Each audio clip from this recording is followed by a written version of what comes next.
ఈ నెల 13న అసెంబ్లీ ఎన్నికల సందర్భంగా మాచర్లలో వైసీపీ ఎమ్మెల్యే పిన్నెల్లి రామకృష్ణారెడ్డి ఈవీఎం ధ్వంసం చేసిన వీడియో నెట్టింట వైరల్గా మారింది.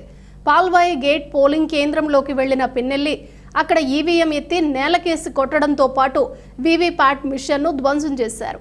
ఈ ఘటనతో ఒక్కసారి పోలింగ్ సిబ్బంది భయాందోళనకు గురయ్యారు. ఈ నెల 13న ఏపీలో పోలింగ్ సందర్భంగా జరిగిన ఆ ఘటనకు సంబంధించి సీసీ కెమెరాల్లో రికార్డైన వీడియో మంగళవారం వెలుగులోకి వచ్చింది.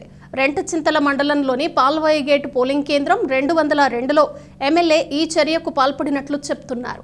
తొలుత గుర్తు తెలియని వ్యక్తులు ఈవీఎంను ధ్వంసం చేసినట్లు కేసు నమోదు చేసిన పోలీసులు తాజాగా వీడియో బయటకు రావడంతో ఎమ్మెల్యేను నిందితుడిగా చేర్చారు. కాగా ఈవీఎంలను ధ్వంసం చేయడాన్ని తీవ్రంగా పరిగణించింది ఈసీ. బాధ్యులైన వారిపై కఠిన చర్యలు తీసుకోవాలని ఆదేశాలు జారీ చేసింది. మాచర్ల నియోజకవర్గంలోని పోలింగ్ స్టేషన్ నెంబర్ 202తో పాటు మరో 7 పోలింగ్ కేంద్రాల్లో ఈవీఎంలు ధ్వంసమైనట్లు అధికారులు గుర్తించారు. పోలింగ్ స్టేషన్ నెంబర్ 202లో ఎమ్మెల్యే పిన్నెల్లి రామకృష్ణారెడ్డి ఈవీఎంలు ధ్వంసం చేస్తున్న దృశ్యాలు వెబ్ కెమెరాలు రికార్డు అయినట్లు తెలిపారు.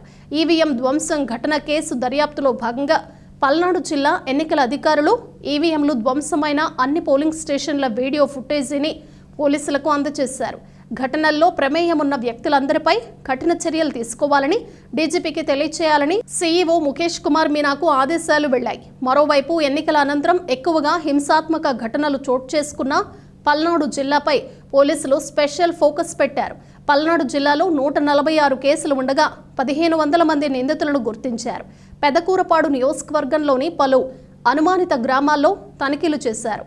దొడ్లేరు, గ్రాందసిరి, తాళ్లూరులో క్షుణ్ణంగా సోదాలు చేశారు.